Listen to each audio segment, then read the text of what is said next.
namanya menyelesaikan hajat.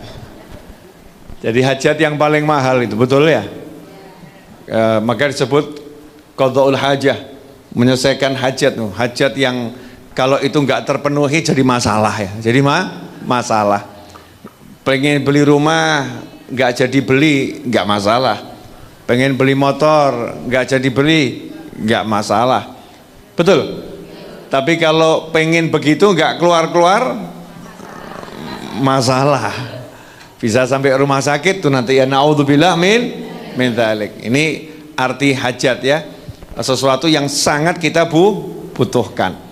Allah Subhanahu wa taala mengajarkan pada setiap muslim maupun muslimah untuk memikirkan orang lain.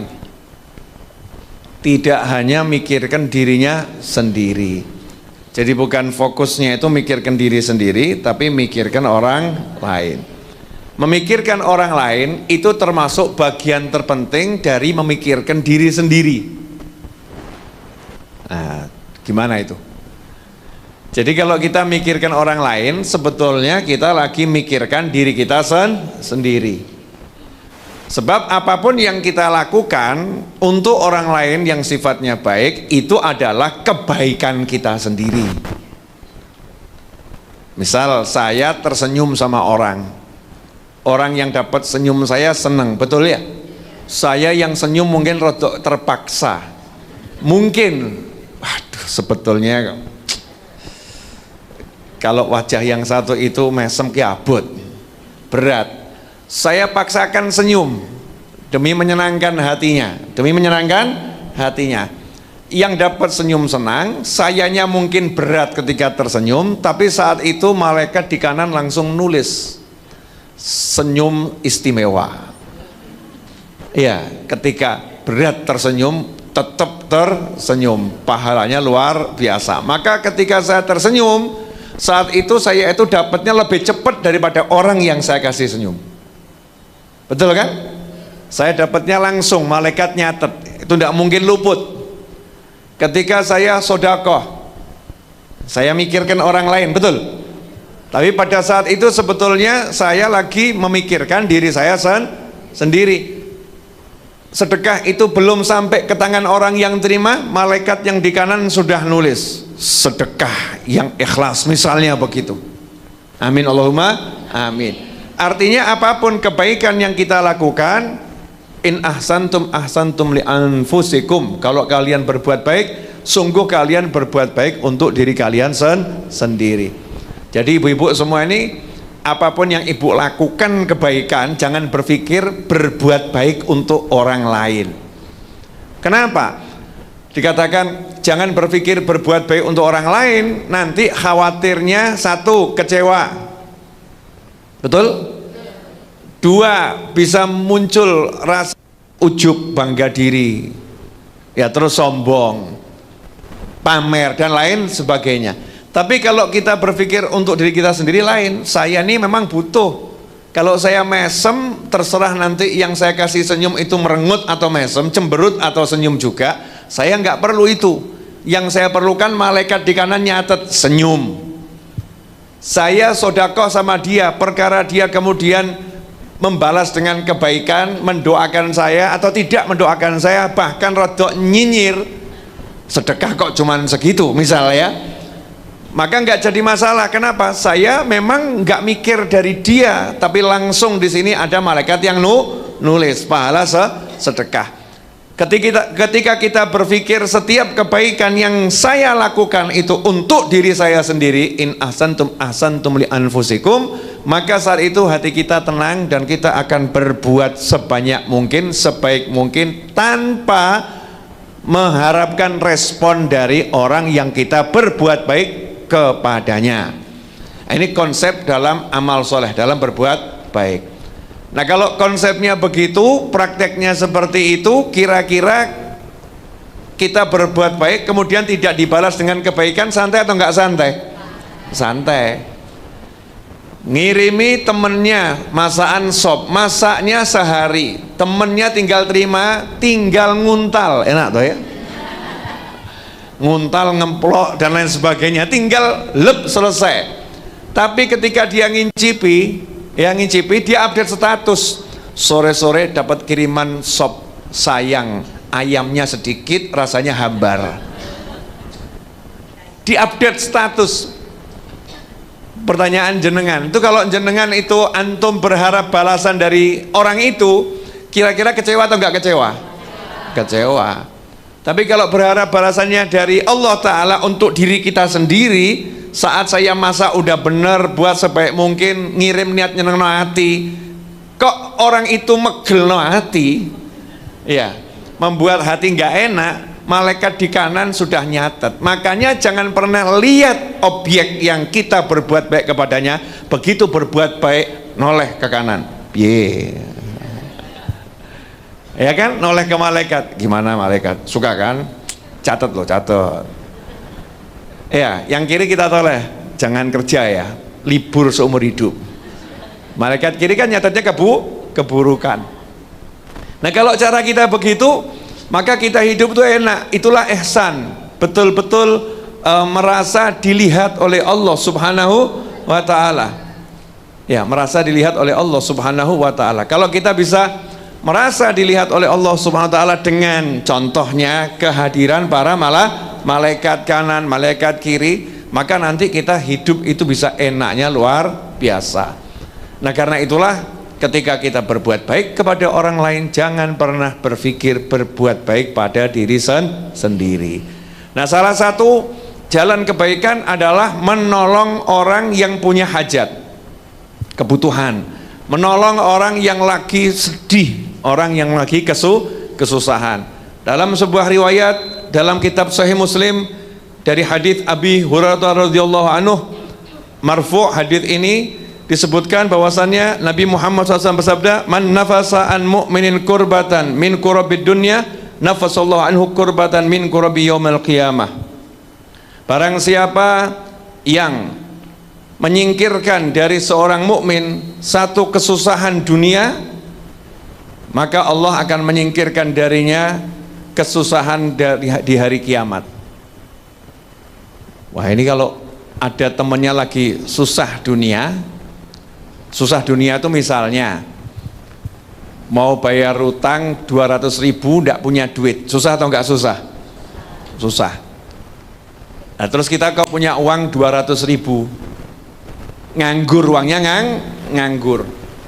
Lihat teman kita kok cemberut ya, kemudian ngelamun satu hari. Jadi kalau ikut lomba melamun menang. Zaman sekarang ini lomba macam-macam tuh, ada lomba melamun ya, lomba melamun. Dia melamun, wajahnya gak enak. Kita tahu, cek kenapa dia ngelamun. Nanya langsung, gak usah kira-kira ya.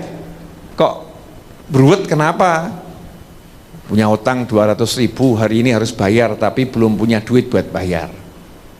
Nah, kebetulan kita kok punya 200.000. Sebetulnya ketika kita keluarkan 200.000, uang kita kurang atau enggak kurang? Kurang kalau mikir ya, kurang kalau mikirnya begitu. Tapi kalau mikirnya, loh ini cara saya nabung di akhirat, banknya buka. Ya banknya buka. Bukanya bagaimana? Lewat orang ini akan dikirim ke rekening saya akhirat. Berarti orang ini buat saya orang yang menguntungkan atau merugikan? Menguntungkan. Seharusnya saya ketemu orang begini sumpek atau seneng? Seneng, itu mukmin. Lah kalau ketemu yang model begitu, aduh masalah meneh. Nggak melihat orang yang lagi susah ini sebagai jalan ke akhirat, nggak melihat orang yang lagi susah ini sebagai peluang untuk menjadi kebaikan kita, maka itu belum sampai pangkat mukmin yang baik. Mukmin yang baik lihat orang susah, ini kesempatan saya untuk dapat pahala akhirat. Minimal kalau memang nggak punya uang 200.000 tadi, minimal ngancani ngelamun. Maksudnya daripada ngelamun dikancani diajak guyu, kan begitu ya, sehingga hatinya terhibur, jadi tenang. Menghilangkan suntuk hatinya seperti itu, walaupun nggak pakai duit, belum punya duit soalnya ya, nggak punya duit, maka Allah berjanji di hari kiamat kita akan disingkirkan dari kesusahan hari kiamat. Berarti hibur orang itu pahalanya besar atau nggak besar? Besar. Apalagi sambil dongengi ben iso mesem, kemudian ditempeli 500.000. Mas, utangmu 200.000 kan? Ya, beres. Dah, makan dulu sama saya. Diajak makan, kemudian dibayari, ini ada uang 200.000 buat kamu, 300 sak karepmu, ki 500 pen. Bayar no saiki. Kira-kira orangnya senyum atau enggak senyum? Senyum. Saldo kita kurang di sini, betul saldo kita kurang karena kita transfer ke akhirat. Nah, anehnya kadang kalau saldo ditransfer buat beli TV, kita nggak pernah nyesel. Saldo ditransfer buat beli kudung nggak pernah nyesel. Saldo ditransfer buat beli motor nggak pernah nyesel. Saldo ditransfer buat beli benges nggak pernah nyesel. Lipstick, ya. Saldo ditransfer buat beli kacamata nggak pernah nyesel. Saldo ditransfer buat beli baju nggak pernah nyesel. Nggak pernah ngomong saldo saya kurang, ngomong alhamdulillah saya beli baju, saya beli kerudung, saya beli lipstick, saya beli benges, saya beli motor, saya beli rumah, saya beli mobil, menganggap uangnya berubah menjadi sesuatu yang luar biasa. Padahal semua yang disebut tadi itu, rumah, motor, mobil, lipstick, makan, semuanya akan hancur. Tapi yang kita kirim ke akhirat, betul saldonya kurang, tapi pindah ke rekening akhirat, abadi selama-lamanya. 500.000 ke temannya, jadi 500.000 di akhirat, dan tiap detik itu dilipat gandakan oleh Allah Ta'ala. Kalau modelnya begitu asik tuh, gak asik? Asik, memang mikirnya harus begini. Kenapa? Sebentar lagi saya jamin ibu akan mati. Sebentar lagi, bapak juga sama. Tapi jangan sekarang. Sebentar lagi itu bisa 200 tahun lagi, bisa 300 tahun lagi, bisa 400 tahun lagi. Tetap harus meninggal dunia. Lah kalau sampai di kuburan saldonya sedikit, sementara tagihannya banyak. Tagihan satu, kamu melihat perempuan yang bukan mahram dengan pandangan syahwat, ini dendanya sekian, dleng. Kamu gunjing seorang muslimah, dendanya sekian, dleng. Ternyata saldonya akhiratnya sedikit, diambil minus utang akhirat. Nah, karena di akhirat utang nggak bisa bayar dengan amal, dibayarnya digebuki malaikat. Dikubur nggak selesai, lanjut mahsyar, nggak selesai, lanjut ke alam yang paling ngeri, yaitu neraka. Naudzubillah min dzalik. Tapi kalau saldonya turah-turah, belum sampai ini ditagih sama yang kiri, ya belum sampai ditagih, di dunia sudah lunas dulu, kehapus, selesai. Jadi masuk alam kubur, kirinya kosong, kanannya plusnya banyaknya luar biasa. Maka al-kayyisu man dana nafsahu wa amila lima ba'dal maut. Orang yang cerdas itu orang yang selalu menundukkan hawa nafsunya, memperhitungkan dirinya, kemudian dia amal untuk setelah kematian. Mikir itu nanti kalau mati itu dikubur nasibnya bagaimana. Gak ada yang memikirkan nasib kita dikubur seperti diri kita sendiri. Karena yang seharusnya pengen selamat itu kita, yang seharusnya usaha itu kita. Walaupun ada orang yang mikirkan kita, tapi yang paling penting adalah diri kita sendiri, upaya. Nah, termasuk ini, kalau lihat orang sumpek jangan didiamkan, hibur itu. Janji Allah Ta'ala, siapa yang menghibur orang sumpek sampai sumpeknya hilang, Allah akan hilangkan sumpeknya di hari kiamat. Itu yang pertama. Kemudian wa man yassara ala mu'sirin yassarallahu alaihi fid dunya wal akhirah. Siapa yang memberikan kemudahan kepada orang yang mengalami kesulitan, maka Allah akan memudahkan urusannya dunia dan akhirat. Nah, ini contohnya, saya punya hutang sama ibu misalnya ya, hutangnya 1 juta, bayar nggak iso-iso karena belum punya duit, udah usaha tapi uangnya nggak ngumpul. Nah, ibu kelihat saya kok nggak tego, sakno ini ya, usahanya sungguh-sungguh tapi kok belum menghasilkan. Kemudian ibu katakan, udah gak usah dipikir, hutangmu lunas. Orang yang model begini, ya orang yang model begini, orang yang sulit-sulit sama dia dibuat gampang, lunas, sama Allah semua urusan dunia akhiratnya akan dibuat mudah, gak ada yang susah. Sehingga pernah diceritakan tuh ada satu orang yang seharusnya itu diseksa. lantaran dosanya sangat banyak. Sama Allah Ta'ala diampuni semua dosanya dan dimasukkan surga. Ini umat Nabi yang terdahulu sebelum Nabi Muhammad SAW. Lantaran dia punya amal, kalau ada orang yang punya utang sama dia, itu dicatat. Kalau orangnya itu bayar kok nggak bisa-bisa, langsung dia catat lunas. Angkanya berapapun, lunas. Sanggup niru? Ya kita niru nggak usah jauh-jauh, saudara kita sendiri, betul ya? Kakak kita, adik kita, paman kita, bibi kita, murid kita, guru kita, cek itu, punya enggak muridnya, punya utang enggak? Masa guru nagih utangnya murid? Sudah tahu muridnya susah ditagih terus, lunaskan. Ini guru yang semacam ini, nanti di akhirat sama Allah dosanya dilunaskan semua. Dah nggak ada dosa kamu. Memberikan kemudahan, maka di dunia dimudahkan semua urusannya sama Allah Ta'ala. Maka kita kalau melihat ada mukmin kok urusannya jadi gampang kabeh, kita cek dia sama orang suka buat susah atau buat ruwet. Podo ya, susah apa ruwet ya. Jadi kalau dia suka buat orang susah, ruwet, urusannya dibuat angel terus, maka Allah juga akan buat urusan hidupnya dan matinya susah terus, angel terus, ruwet terus. Berarti kalau kita mau hidup kita mudah, resepnya gampang enggak? Gampang. Berikan kemudahan kepada orang lain. Betul? Ya, contohnya majelis ini pengen ibu-ibu belajarnya mudah. Saya mau nanya, baca atau nulis di sini mudah atau susah? Mudah, karena ya cahayanya terang, disiapkan mejanya juga. Betul kan ya? Mudah. Lihat saya gampang atau susah? Gampang, terang benderang gitu kan.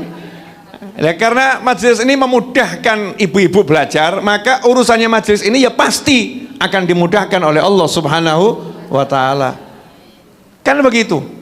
Kalau ibu didagang sama orang, urusannya itu serba mudah. Contoh belanja di pasar, kok delalah mau dibungkus, bungkusnya nggak ada. Terus ibu ngomong, wes nggak usah dibungkus, dah tak masukkan tas saya. Berarti kan ini mempermudah orang yang lagi ngalami kesulitan, betul ya?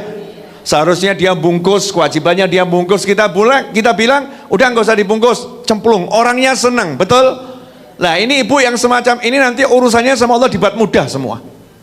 Tapi kalau ketika belanja ruwet, ya kudune mbok bungkus.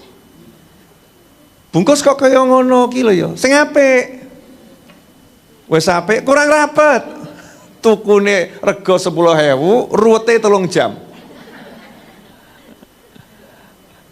Yang ruwet model begini, naudzubillah min dzalik, maka urusannya akan dibuat ruwet oleh Allah Subhanahu wa Ta'ala. Ngeri atau enggak ngeri? Ngeri. Makanya kita kalau sama orang enggak usah ruwet, semuanya dibuat mudah. Moh mumet moh ruwet. Ya, moh mumet moh ruwet. Makanya ketika seorang istri itu kok rodok ruwet, matikan telepon. Ya, nanti kalau tidak dimatikan kan tambah ruwet. Misal ditelepon nih suami, istrinya ruwet atau enggak ruwet? Ruwet, matikan telepon. Dah, terus ditelepon lah lagi. Siapa tahu ruwetnya sudah berkurang. Masih matikan lagi. Iya. Tunggu berapa saat, telepon lagi. Jangan akhirnya ruwet jeblok. Tidak selesai. Jelas ibu-ibu? Kemudian dalam hadis tersebut juga disebutkan, wa man satara musliman satarallahu fid dunya wal akhirah. Barang siapa yang menutup aib seorang muslim atau muslimah, maka Allah tutup aibnya dunia akhirat. Makanya kita jangan suka ngomongkan aibnya orang. Sudah, aib sendiri aja nggak boleh dibuka, apalagi buka aib orang lain. Tutup, selesai. Kalau tidak, urusannya bukan sama orang itu. Mungkin orang itu nggak bisa bela diri, mungkin orang itu nggak bisa ngapa-ngapain, tapi Allah yang akan turun tangan. Allah akan buka aib orang yang suka buka aib orang, dan Allah akan nutup aib orang yang suka nutup aib orang. Kalau udah Allah yang melakukan, nggak ada yang bisa membela. Betul kan? Mau ditutup seperti apapun, kalau Allah yang buka, naudzubillah min dzalik. Maka ketika kita nutup aib orang itu, kepentingannya agar aib kita ditutup. Suka nggak suka sama orang itu, tapi kita kan suka sama diri kita, betul? Jadi aku ya rada pegel BDI. Pengennya tak bongkar, tapi nggak tak bongkar, kok aku dibongkar sama Allah Ta'ala. Jadi karena sayang pada diri sendiri, tutup aib orang lain, jangan dibongkar bongkar.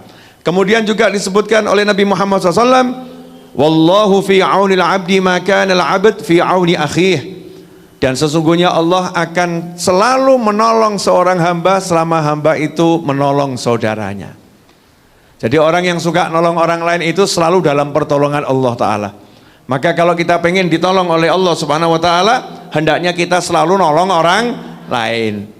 Diniati itu. Makanya simbah rien itu ya, orang-orang tua terdahulu itu di depan rumahnya ada kendi, niat nolong orang yang kehausan, betul? Kan kelihatannya sederhana ya, nolong orang yang kehausan. Karena ini selama kendi ada, pengen nolong orang, maka yang di rumah itu pagi, siang, sore, malam dalam kondisi ditolong oleh Allah Subhanahu Wa Ta'ala. Sederhana, ya kan? Kendi. Atau apapun itu yang bantu orang, tiap hari letakkan sesuatu yang bisa nolong orang, maka itu akan jadi jalan tiap hari kita ditolong oleh Allah Subhanahu Wa Ta'ala. Nah tapi kalau suka ngeruweti orang, ya monggo, silakan dicoba. Kalau pengen diruwetkan oleh Allah Ta'ala, naudzubillah min dzalik. Tentunya kita berupaya jangan sampai membuat orang lain ruwet. Kita tolong siapapun yang bisa kita tolong. Kemudian Rasul juga menyatakan SAW, wa man salaka tariqan yaltamisu fihi ilman sahalallahu lahu bi tariqan ilal jannah. Siapa yang menempuh satu jalan untuk mencari ilmu, maka Allah jadikan jalannya ke surga mudah. Jadi kalau kita pengen jalan ke surga mudah, yang sering cari ilmu. Sering cari ilmu, nanti Allah jadikan jalannya ke surga mudah. Jalan ke surga mudah itu contohnya bagaimana? Contohnya ketika jalan, ya jalan jelas pergi ke pasar, perjalanan biasa. Tapi di tengah jalan tiba-tiba ketemu ada paku. Dia ambil paku, buang di sampah. Ini kan jadi pahala, berarti dia dapat jalan ke surga. Kemudian dia sebagai seorang wanita, kalau lihat ada ibu-ibu tua mau nyebrang, dia enteng kemudian menyeberangkan orang itu. Kemudian dia mampir di warung, belum sampai pasar, mampir di warung, kok ketemu bunyai. Kemudian sama bunyai didoakan, mugi-mugi swarga jenengan. Ini jalannya kemudian surga, ke surgamu mudah. Kenapa? Setiap langkahnya dimudahkan untuk berbuat baik. Nah, caranya biar bisa begitu bagaimana? Caranya cari ilmu. Maka orang yang suka cari ilmu, subhanallah, dia tiap saat itu Allah tunjukkan tuh jalan ke surga. Tiba-tiba ada orang, kalau dia punya duit, tiba-tiba ada orang yang butuh dibantu, ya orang itu muncul di hadapannya. Ada orang yang butuh dipijeti ya, misalnya kakaknya lagi gerges-gerges ya, tiba-tiba ada di depannya minta dipijeti, dia nyantai mijetin. Ini semua jalan ke surga. Tapi buat orang yang nggak punya ilmu, coba begitu kakaknya minta pijet, waduh, wong kok ngeruweti terus, lain lagi. Udah dikasih jalan ke surga, dia nggak bisa lihat. Akhirnya dia nolak. Istri yang nggak cari ilmu sama, buatkan es teh, ngelanang kok perintah. Hidup kok es teh terus gak mandek. Tapi buat yang wanita, dia itu cari ilmu, dia paham, loh ini kok jalan ke surga mudahnya luar biasa. Jelas ibu-ibu? Alhamdulillah. Bu, jelas? Yang mana? Jalan ke surgamu mudah. Kemudian wa majtama qaumun fi baitin min buyutillah yatluna kitaballah wa yatadarusuna bainahum illa nazalat alaihimus sakinah wa ghasyiyatuhumur rahmah wa hafathumul malaikah wa dzakarahumullahu fi man indah wa man bata bi amaluh lam yusri bihi nasabuh. Dikatakan di sini oleh Nabi SAW, tidaklah sekelompok orang kumpul di salah satu masjidnya Allah Ta'ala membaca Al-Quran, kemudian saling menyimak di antara mereka, melainkan turun kepada mereka as-sakinah, malaikat yang bawa ketenangan, malaikat mengerumuni mereka semua. Kemudian mereka kerumunin, dinaungi, digruyur, ya, dikepung oleh rahmat, ya, oleh rahmat. Kemudian para malaikat juga mengerumuni mereka semua, dan Allah akan membangga-banggakan mereka di hadapan malaikat mulia yang ada di langit sana. Tuh lihat tuh, dibangga-banggakan oleh Allah Subhanahu wa taala. Dan barang siapa yang dia itu amalnya lemah, dia sedikit beramal, maka nasabnya sebaik apapun tidak akan bisa menyusul amalnya, nggak bisa nyusul amalnya. Artinya apa? Kalau orang itu nasabnya bagus, harusnya amalnya bagus. Dan orang itu kalau amalnya bagus, walaupun nasabnya biasa-biasa, maka dia jadi orang yang luar biasa. Orang itu dengan ilmunya bisa jadi pangkatnya tinggi, mengalahkan nasabnya raja-raja. Ya, mengalahkan nasabnya raja. Nasabnya nengrat. Tapi kalau amalnya nggak nengrat, ya kalah sama seorang budak yang ilmunya luar biasa. Ya seperti Luqmanul Hakim. Dikatakan Luqmanul Hakim itu dulunya seorang, ada mengatakan seorang budak, ada mengatakan dia seorang pekerja ya. Tapi karena dia itu orang yang alim, yang ahli hikmah, maka pangkatnya mengalahkan orang-orang yang luar biasa. Karena ilmu dan amal, ya, ilmu dan amal. Karena itu kalau kita mau membanggakan nasab kita, bukan dengan menyebut nasab kita, tapi menyebut amal kita. Ya, menyebut amal kita, itu baru pantas. Ya, pantas kalau dia itu turunannya orang soleh. Oh, pantas dia itu kok pinter, pantas kok dia itu ahli sholat, pantas kok dia itu ahli sedekah, pantas dia itu kok punya karismatik. Lawang itu memang simbah-simbah kiai besar ya. Artinya nasabnya itu jadi semakin mulia karena dia punya amal yang luar biasa. Tapi kalau dibalik, loh kita itu wong soleh kok kayak ngono ya. Akhirnya amalnya yang belum bagus ini bisa merusak citra nasab. Maka seseorang jangan pamer nasab, tapi pamer amal soleh. Nasab itu bukan untuk dipamerkan, tapi nasab itu untuk kepentingan hukum fikih. Ya, hukum fikih, biar tahu ini anaknya siapa, sehingga tidak terjadi perkawinan yang diharamkan.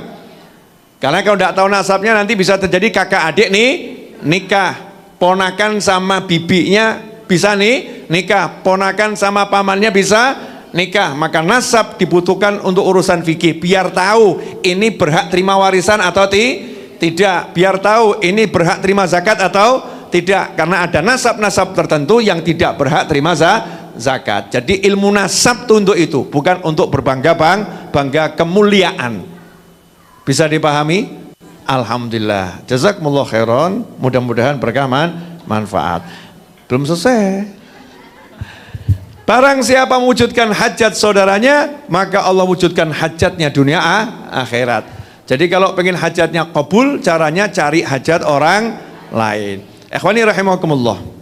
Silakan Mas Seto di zoom in ke saya. Nah, setiap bulan Majelis Ar-Raudhah itu punya kewajiban bayar angsuran tanah kurang lebih 178 juta. Itu tiap bulan. Angsuran tanah ini semuanya ini.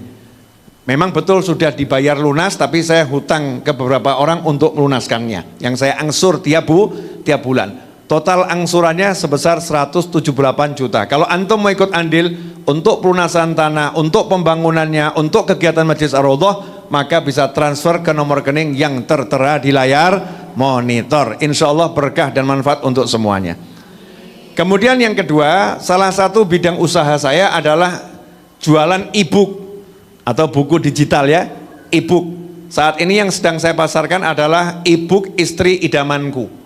Maka kalau ibu pengen jadi istri idaman, baca e-book itu. Kalau pengen punya mantu wanita solihah yang nanti menjadi mantu idaman, ya suruh baca e-book tersebut. Kalau pengen anaknya jadi anak yang solihah, yang diidamkan oleh pria-pria yang soleh, maka baca e-book tersebut. Bagaimana cara belinya? Ketik saja di browser masing-masing tokonovel.com. Tokonovel.com. Harga e-booknya Rp75.000. Dengan membeli e-book tersebut, maka antum sudah ikut andil dalam semua kegiatan Majelis Ar-Raudhah Solo yang saya asuh. Mudah-mudahan berkah dan manfaat. Dan pengumuman, insya Allah Jumat, ya insya Allah Jumat 12 Rabiul Awal, kebetulan itu hari Jumat 12 Rabiul Awal adalah Jumat Kliwon juga, menjadi Maulid Akbar Masjid Ar-Raudhah. Jadi Maulid Akbar Masjid Ar-Raudhah Jumat jam 8 malam 12 Rabiul Awal, hari Jumat. Siangnya juga di sini ada kegiatan jamuri juga ya. Jadi banyak maulid nanti di hari Jumat. Sholat Jumat, selesai sholat Jumat ada maulid jamuri, malamnya Maulid Akbar Majelis Ar-Raudhah. Besoknya ada yang mantu di sini. Ya, Sabtunya juga ada yang mantu di Majelis Ar-Raudhah. Pokoknya insya Allah majelisnya semakin manfaat ya. Semakin manfaat. Jelas Ibu? Alhamdulillah. Mudah-mudahan berkah manfaat. Satu Fatihah untuk kesembuhan paman saya, semoga sembuh, sehat walafiat, panjang umur, fitatilah. Dan untuk semua orang yang sakit, terutama yang keluarganya hadir di majlis ini baik secara offline maupun online. Al-Hadiniyah wa alaman habun ali wa ila hadratin Nabi SAW. Al-Fatihah.